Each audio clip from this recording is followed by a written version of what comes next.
میں ایک اسٹوڈنٹ ہوں اور میرے کچھ کوشچنس ہیں آپ سے جی جی ریگارڈنگ.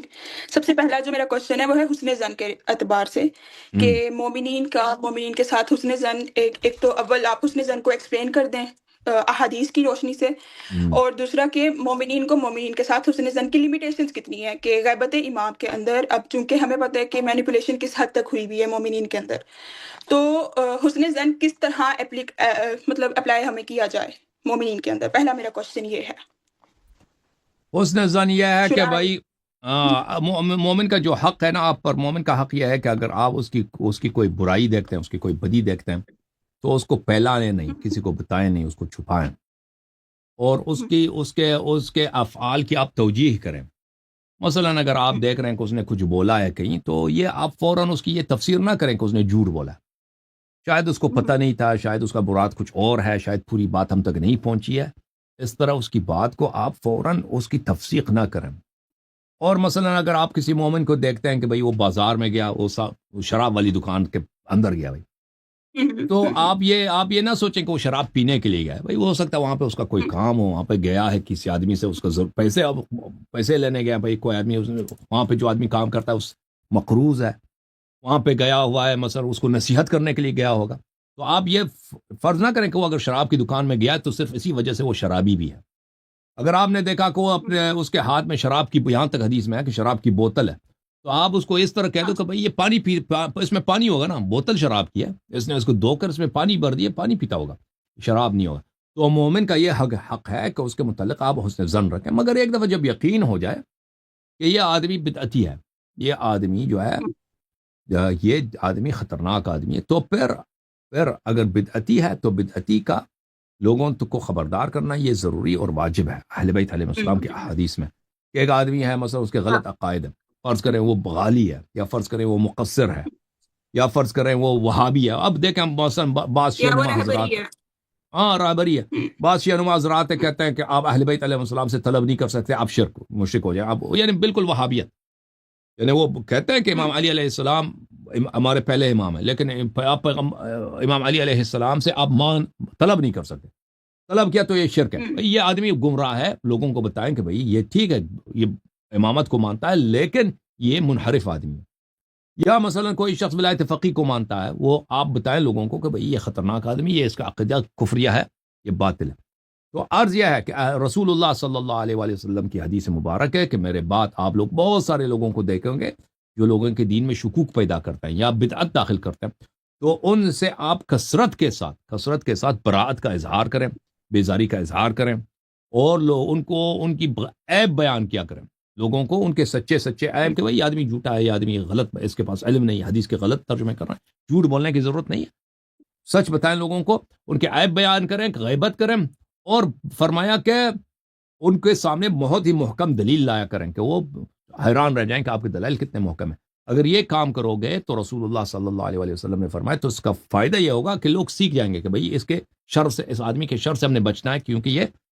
یہ غلط عقیدے والا آدمی ہے، ہمیں بے دین کر دے گا. اور اللہ تعالیٰ آپ کے لیے حسنات لکھ دے گا، اور آپ کے درجات بلند کرے گا، اور آپ کے گناہوں کی مغفرت فرمائے گا. یہ ہے اہل بیت علیہ السلام کا فرمان. جی سسٹر. اس کی ریفرنسز بھی آپ اگر بتا دیں گے کہ کون کون سی لائک آپ اس میں جی سے جی کوٹ میں کریں. آپ کو جی میں آپ کو دکھا دیتا ہوں. تب تک میں اپنا سیکنڈ کوشچن کروں یا پہلے آپ دکھا رہے ہیں؟ نہیں، میں دکھا دیتا ہوں، ابھی فوراً دکھا دیتا ہوں. یہ کتاب ہے الاصول من الکافی للکلینی رحمہ اللہ. یہاں پہ ملاحظہ کریں، یہاں جلد نمبر 2 ہے، یہاں پر حدیث مجالست اہل المعاصی ہے. یہاں پہ یہ حدیث ہے قال رسول اللہ صلی اللہ علیہ وسلم، صفحہ نمبر 375 ہے، حدیث نمبر 4 ہے. اور حدیث کے باب کتاب الایمان والکفر ہے، اور اس میں جو باب ہے اس باب کا عنوان یہ ہے مجالست اہل المعاصی، گناہ کاروں کے ساتھ، بدعتیوں کے ساتھ اٹک بیٹک اس کے احکام بیان کیے گئے ہیں اس حدیث میں. اور اصول کافی کی جلد نمبر 2 میں باب حسن ظن موجود ہے وہاں پر. جی سسٹر، مزید بیان ٹھیک ہے. حکم کریں. نیکسٹ کوشچن میرا یہ ہے کہ جیسے اب آج کل کے حالات اور دور چل رہے ہیں، مطلب آپ واقف ہیں اس چیز سے اور مینیپولیشن سے بھی واقف ہیں کہ مومنین کے اندر کتنی زیادہ ہوئی ہوئی ہے، تو جی بینگ اے فیمیل غیبت امام میں کیا رسپانسبلٹیز ہیں ایک خاتون کی؟ اور ہمارے اوپر آج کے دور میں سوشل پریشر بھی ہے کہ آپ نے سوسائٹی میں لائک ساتھ ساتھ انڈیپینڈنٹ ہونا ہے، مرد کے شانہ بشانہ چلنا ہے، وغیرہ وغیرہ سب تمام تر چیزیں۔ تو ایسی صورتحال میں ایک خاتون اپنی ایک تو اپنی نرشمنٹ کس طرح سے کرے، پھر اپنی آنے والی نسل کی کس طرح سے کرے، اور اس کے ریگارڈنگ اگر کچھ احادیث کی بکس ہیں جو آپ کہیں گے کہ مطلب یہ ایک شیعہ خاتون کو لازمی پڑھنی چاہیے، تو وہ بھی آپ اگر مطلب جی شیئر ہاں کر دیں سسٹر، گے تو بہت اچھا دیکھیں ہو۔ یہ کوئی عصر غیبت ہو یا عصر حضور ہو، مرد ہو یا عورت ہو، تو اس کے لیے انتظار ہم، فرج یہ بہت ہی نہایت ہی اہم فریضہ ہے اسلام میں۔ یعنی ائمہ طاہرین علیہ السلام، امام جعفر صادق علیہ السلام کے زمانے میں، اس زمانے میں بھی شیعوں کو حکم تھا کہ انتظار الفرج افضل العبادہ، کہ انتظار فرج ہم، کرنا ہے امام زمانہ علیہ السلام کا چشم برا رہنا، یعنی ابھی ان کی پیدائش بھی نہیں ہوئی، اس ہم، زمانے سے فرماتے تھے کہ ان کا چشم برا رہنا، منتظر رہنا کہ وہ ہمارے دردوں کا علاج ہم، فرمائیں گے، اہل بیت علیہ السلام کے حق کا احیاء کرنے والے وہ ہیں۔ تو یہ انتظار فرج، یہ چاہے انسان مرد ہو عورت ہو، یہ اس کے لیے واجب ہے۔ اس کے علاوہ اللہ تعالیٰ سے ڈرنا، تقوی رکھنا، قیامت کو یاد رکھنا، ہم، دنیا میں زہد اختیار کرنا، اور یہ سمجھنا کہ سب مریں گے، یہ موت کو یاد کرنا اور موت کی طرف کا ہمیشہ ذہن میں رکھنا کہ بھئی میں مروں گا، میرے اولاد بھی مریں گے، میرے ماں باپ سب کچھ، یعنی یہ گھر اس گھر سے ہم نے جانا ہے، اس دنیا سے ہم نے جانا ہے، اور ہم نے قبر میں جانا ہے۔ اس کو ہمیشہ یاد کرنا اور اس کو ہمیشہ اپنے سامنے رکھنا کہ ہم اس دنیا، یہ دنیا کیا چیز ہے؟ دنیا ایک ایک ایک ایک بس اسٹیشن ہے بھائی، اس بس اسٹیشن میں ہم اترائیں 2 منٹ 5 منٹ کتنے منٹ کے لیے، اب فوراً یہاں سے نکل جائیں گے، تو یہاں پر ہم نے ہمیشہ نہیں رہنا، یہاں سے ہم نے سامان سفر لے کے جانا ہے، وہ سامان سفر جو ہے کیا ہے؟ عمل صالح ہے۔ یہ یاد رکھیں، یہ مرد کے لیے بھی عورت کے لیے بہترین چیز کیا ہے عمل صالح میں؟ ایمان ہے، انسان کی ایمان سے جو اللہ کے متعلق، اہل بیت علیہ السلام کے متعلق، پھر نماز ہے، پھر نیکی ہے۔ تو یہ چیزیں انسان کو ہمیشہ دھیان رکھنی چاہیے۔ جہاں تک عورتوں کے لیے خاص احکام ہے، وہ یہ چاہے عصر ظہور ہو، حضور ہو یا غیبت ہو، کہ عورتوں کے لیے کہا گیا کہ بہترین جگہ ان کے لیے گھر ہے، گھر بہترین جگہ ہے عورت کے لیے۔ اگر مجبور نہیں ہے تو باہر نہ جائے، اگر مجبور ہے، کوئی عورت کی مجبوری ہے کہ باہر کام کرنا پڑتا ہے، وہ الگ بات ہے، لیکن اپنی اگر جہاں تک اس کا چوائس ہے تو اس کے لیے گھر میں رہنا، گھر سے کام کرنا، یہ بہترین کام ہے۔ اور پھر عورتوں کے لیے یہ ہے کہ شوہر اختیار کرنا، شادی کرنا، یہ مرد کے لیے بھی مستحب ہے، عورت کے لیے بھی مستحب ہے، کہ عورت چاہے مرد ہو، چاہے انسان مرد ہے چاہے عورت ہے، اس کے لیے کنوارا یا کنواری رہنا یہ اچھی بات نہیں ہے، شادی کر لے۔ اور عورت کے لیے اگر ممکن ہے، میسر ہے، اچھا رشتہ ملتا ہے تو جلدی شادی کریے، یہ بہتر ہے۔ اگر رشتہ نہیں ملتا، مجبوری ہے، وہ الگ بات ہے، وہ پھر اللہ تعالیٰ وہ ہر ایک کی حالت اللہ بہتر جانتا ہے۔ تو اس کے علاوہ یہ ہے کہ اگر عورت کی شادی ہو جاتی ہے، اپنی شوہر کی بات کو ماننا اور شوہر کی گھر میں کام کاج کرنا، یہ بہت بڑی عبادت ہے، اور اس کے اجازت کے بغیر گھر سے باہر نکلنا یہ عورت کے لیے حرام ہے، اور اس کے سامنے آواز اٹھانا، چیخنا اور آواز بلند کرنا اپنی شوہر پہ، یہ اس کی منع ہے۔ اس کے علاوہ اللہ آپ کا بھلا کرے کہ باقی جتنے کام مرد اور عورت میں فرق نہیں ہے، کہ بھئی تقوی اختیار کرنا ہے، نمازیں پڑھنا ہے، دعائیں کرنا ہے، اہل بیت علیہ السلام سے محبت کرنا ہے، ان کے خوشی میں خوشی کے جو ایام ہیں اس میں خوشی منانا، غموں کے ایام میں غم کرنا، یہ سب اہل بیت طاہرین علیہ السلام کی جانب سے یہ ہے۔ جس عورت کو گھر کے باہر جانا پڑتا ہے کام کے لیے، تو اس کے لیے وہ جو حجاب جو فریضہ ہے، وہ حجاب جو فریضہ ہے وہ کیا ہے؟ وہ یہ ہے کہ بھئی اپنا سر ڈھانپ لے، زیور وغیرہ ہاتھ میں ظاہر کر سکتی ہے، چہرے میں ظاہر کر سکتی ہے، لباس اگر خوبصورت پہننا چاہے یہ جائز ہے، عورت اگر کوئی گھر سے باہر جاتی ہے لباس خوبصورت پہننا چاہے وہ حرام نہیں ہے، لباس خوبصورت پہنے، اپنا پیر چھپائے، پیر میں جوتا جوراب یا جو بھی، اگر چپل پہنتی ہے جو جوراب پہن لے تاکہ اس کا پیر نظر نہ آئے۔ پھر باہر جو ہے وہ اپنا کام، اگر کاروبار کرتی ہے، کام کرتی ہے، تو کسی نامحرم کے ساتھ وہ ایسا غیر ضروری گفتگو نہ کرے،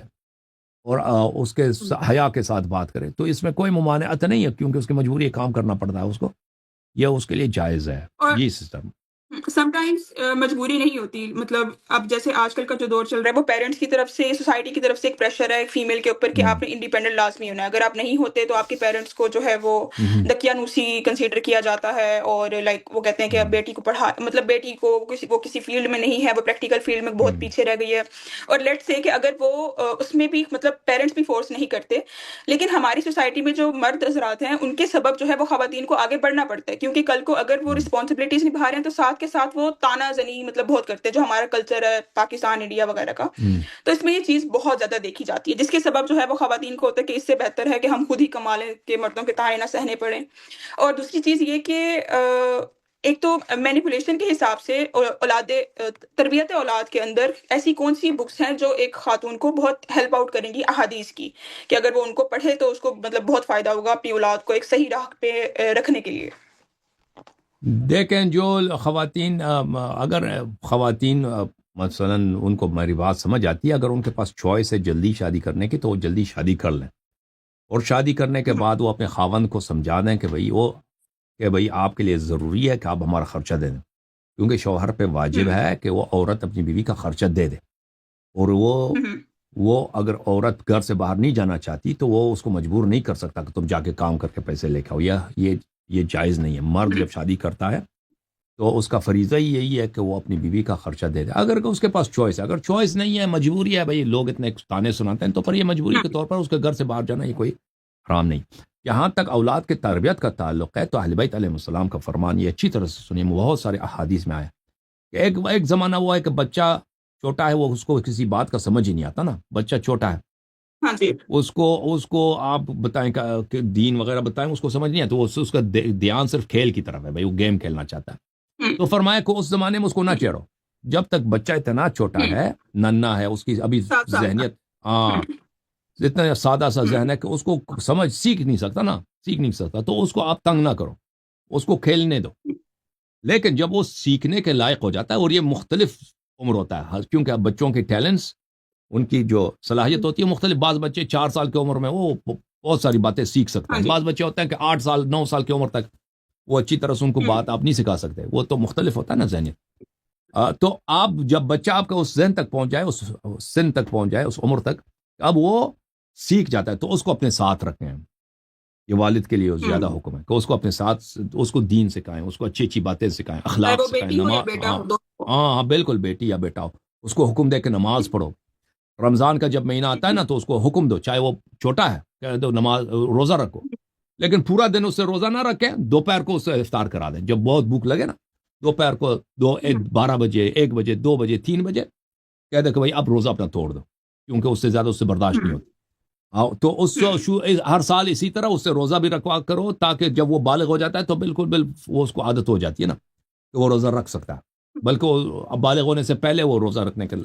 اس کو عادت ہو جاتی ہے۔ تو یہ کیا کرو، اور یہ جب تک وہ بالغ، اس طرح اگر فرمایا کہ اس طرح 5 6 7 سال اگر آپ اس کو اچھی طرح دھیان کرو تو وہ بچہ بالکل وہ سب کچھ سیکھ جاتا ہے، باتیں سیکھ جاتا ہے، دین سیکھ جاتا ہے۔ تو کتابیں کون سی اچھی ہیں؟ تو بہترین کتاب اس معاملات میں، ان معاملات میں، احادیث کی کتابوں میں، تو ایک تو اہل بیت علیہ السلام کے جو احوال ہیں، ان کی زندگی ہیں،